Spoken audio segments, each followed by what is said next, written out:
Welcome back to Nick Lenz's Comic Corner, Classics, and Classics.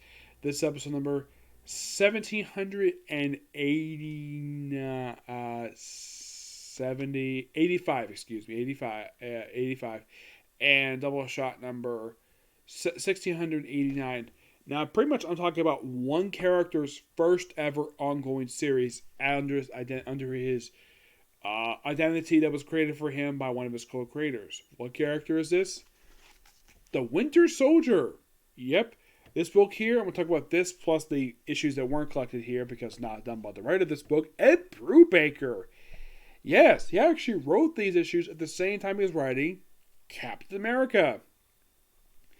And the thing is, he only did the opening 14 issues out of this 19-issue series. Well, they did have another volume published a few years ago, which was a story called Second Chances, done by Tim Seeley of all people. This, of course, is the original series done by Ed Brubaker. I mean, makes sense he was the guy who actually starts doing this book because he gave him the identity of a soldier, so of course he would do this book.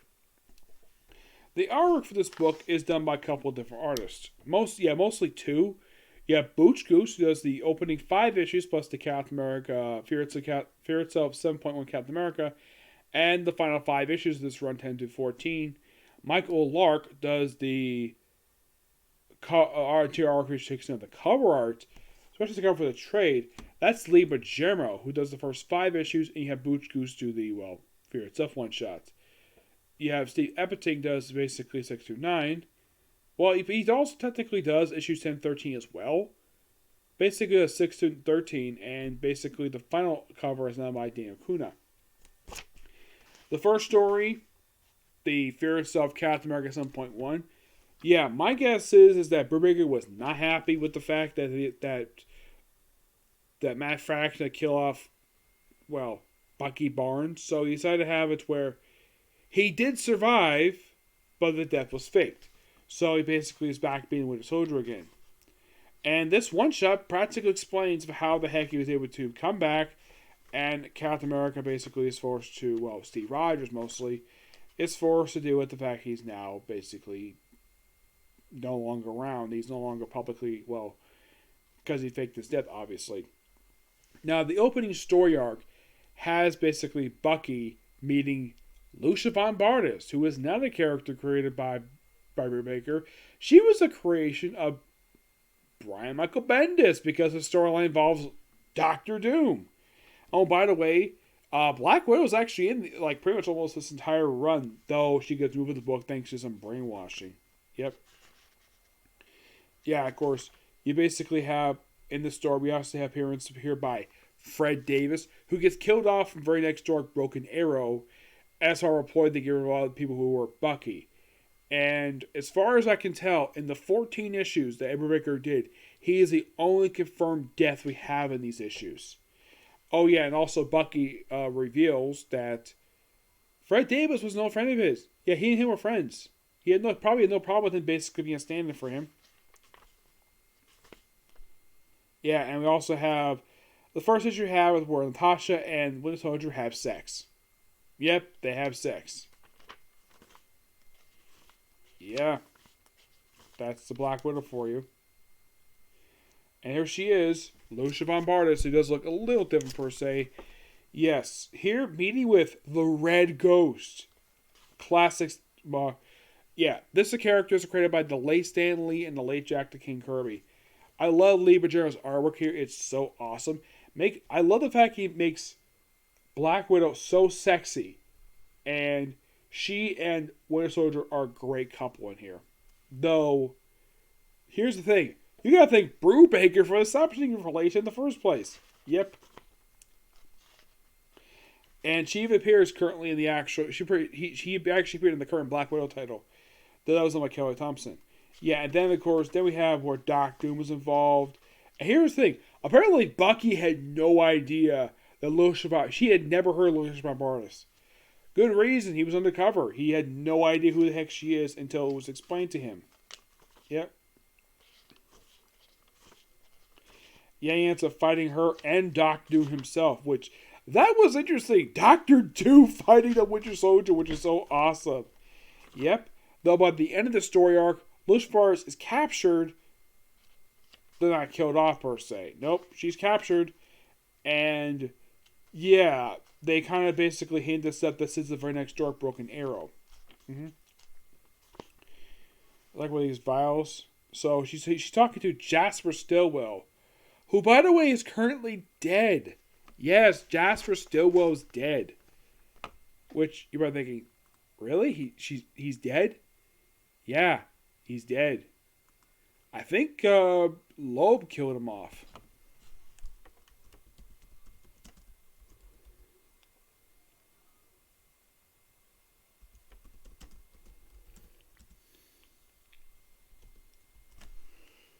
That's all I remember anyways.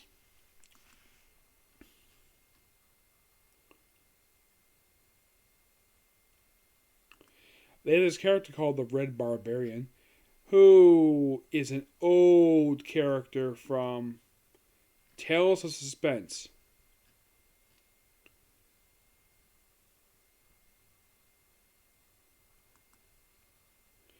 Yeah, who's a character from... Get this.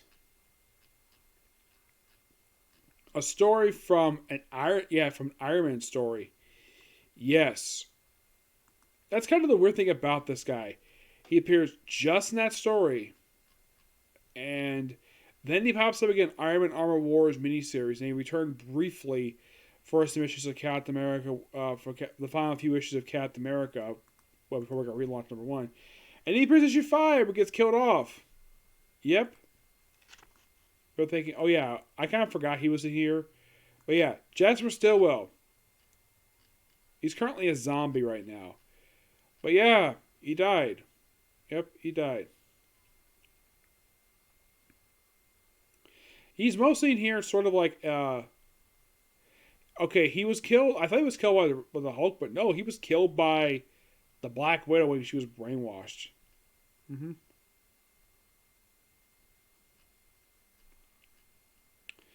Yes. And if you're curious, though, Jasper Stillwell is a zombie. That's thanks to the Howling Commandos of S.H.I.E.L.D.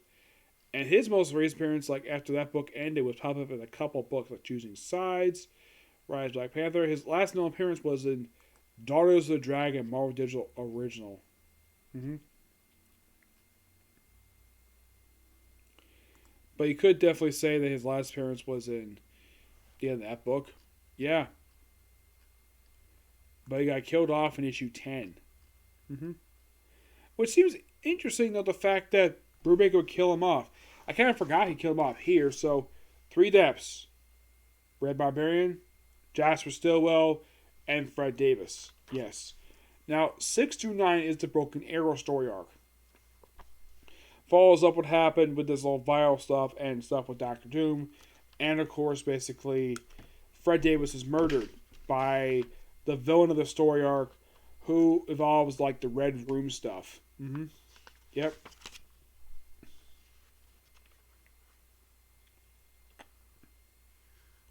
Yeah, and the thing is, Maria Hill is kind of in these issues. You're thinking, really? Yep, she is. Mm-hmm.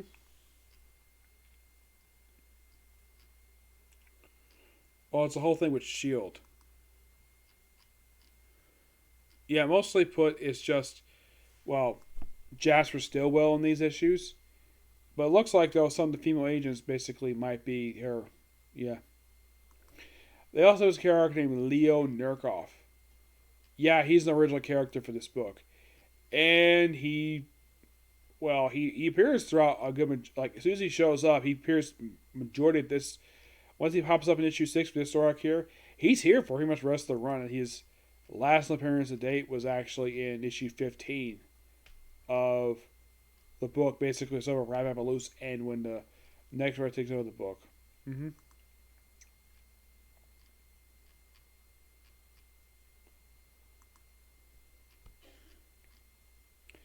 Which I'll talk about that soon. But basically, it's all about the rivalry between this guy Leo and Bucky, and this lasts for pretty much the rest of the run. And the whole stuff with the Black Widow being brainwashed, their programming, the fact that she was basically thinks she was still married to the Red Guardian, even though she isn't. But yeah, and of course the storyline ends with basically her memories erased of her relationship with Bucky, and Captain America comes in to help Steve.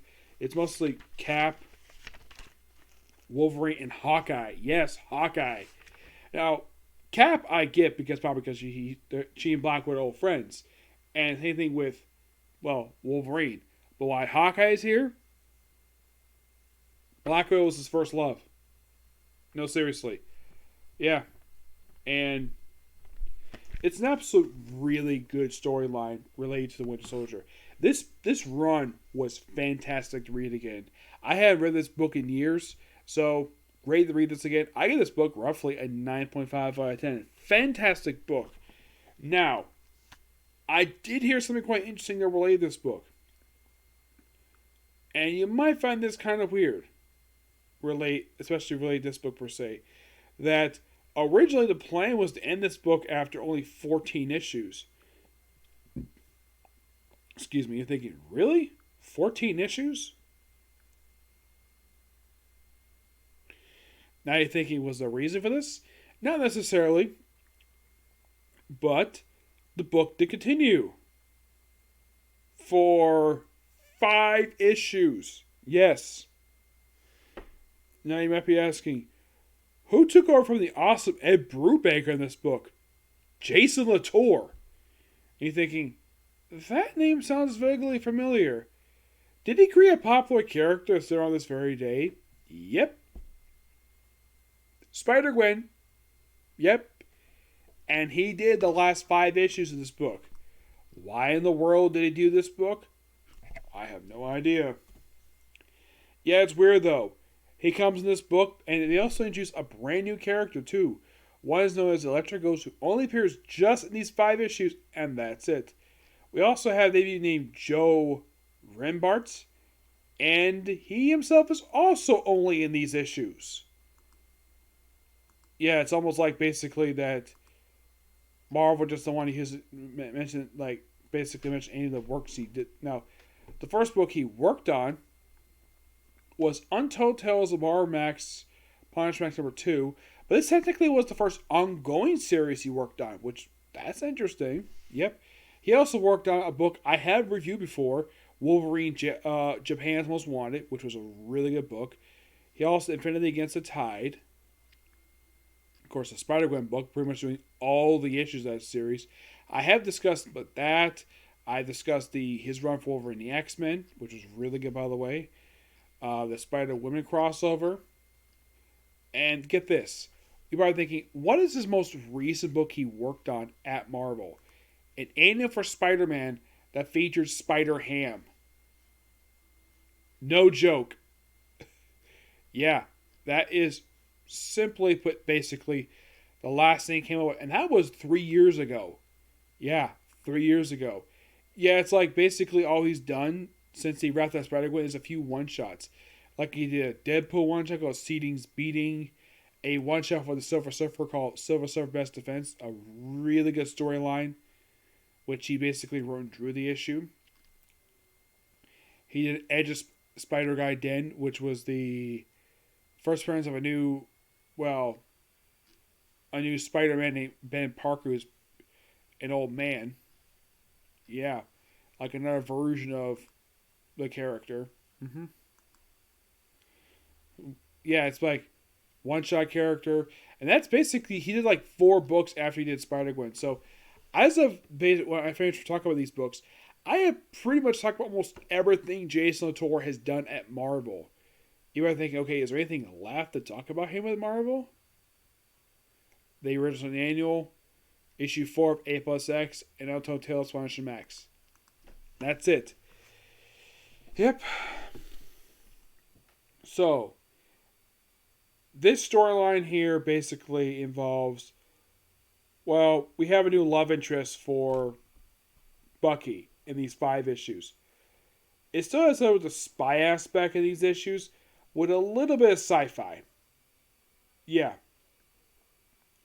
It kind of feels like Jason Latour really wanted to do a James Bond-esque storyline with Winter Soldier. That's what it kind of feels like. Yeah, and the Electric Ghost feels like a femme fatale from a James Bond movie, and Joe seems like an older version of James Bond. Which one per se? Appearance wise, he reminds me a lot of not necessarily Sean Connery per se. Maybe Pierce Bronson, possibly. Mm-hmm.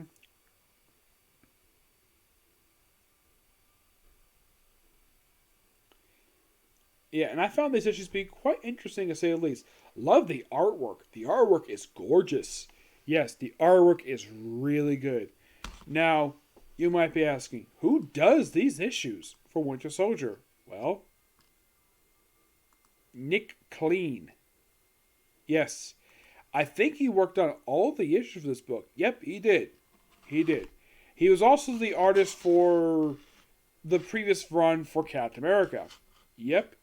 And he also worked on issues of Deadpool. I believe this was from, yeah, the Scotty Young run. Yep. He did the Scotty Young issues. He's the current artist for the Donny Close run for Thor. Yep. The current artist for that one. He did this for Infinite 2. But the first book he worked on was Dead of Night featuring Man number 4. This definitely, like in the case of Jason Latour, this was his very first ongoing series he worked on, though he did the last 5 issues of a series per set of this book. Yep. Yeah. But what is the story arc for this thing? Well, it's mostly Bucky trying to go after this woman, the Electric Ghost, because he's interested in her. It's a mission from Nick Fury. Yeah, just a standalone mission for him that basically consumes the last 5 issues of the series. It's not bad per se. No, I found this stuff to be really good. Yeah, and I found the Electric Ghost herself. This is her. That's Electric Ghost. I found her to be a very attractive woman, very beautiful, and I think Latour himself did a really good job for his first comic he worked on. It's not terrible per se. No, not really. Yeah. It's an overall, like I said, really good story arc. It's not really talked about here because here's the weird thing. I think the reason why this run is not talked about is overshadowed by the awesomeness that is Ed Brubaker's time on the book. And I think the reputation of these final 5 issues is that, oh, these issues were bad, so let's just act and just basically ignore these issues. Let's just claim the book ended with 14 issues and pretend the final 5 issues didn't exist.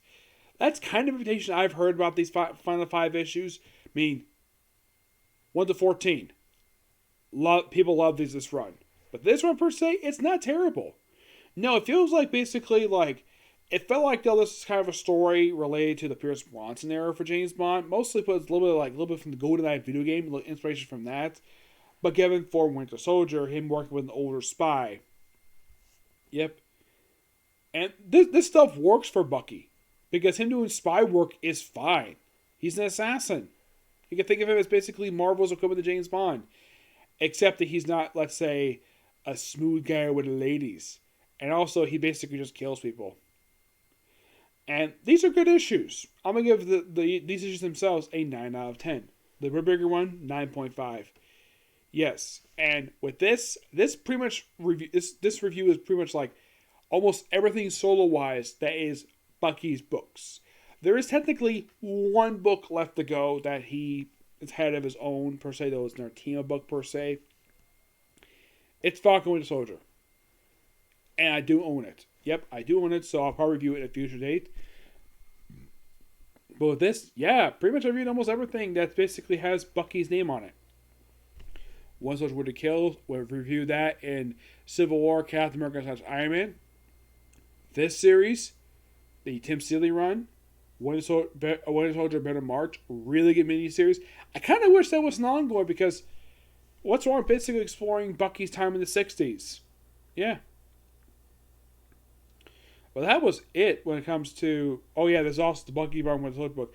That book, per se, the thing with that book is it's written by Alec Knott, who also wrote the Secret Avengers book at the same time. And the weird thing is, that's all the guy did.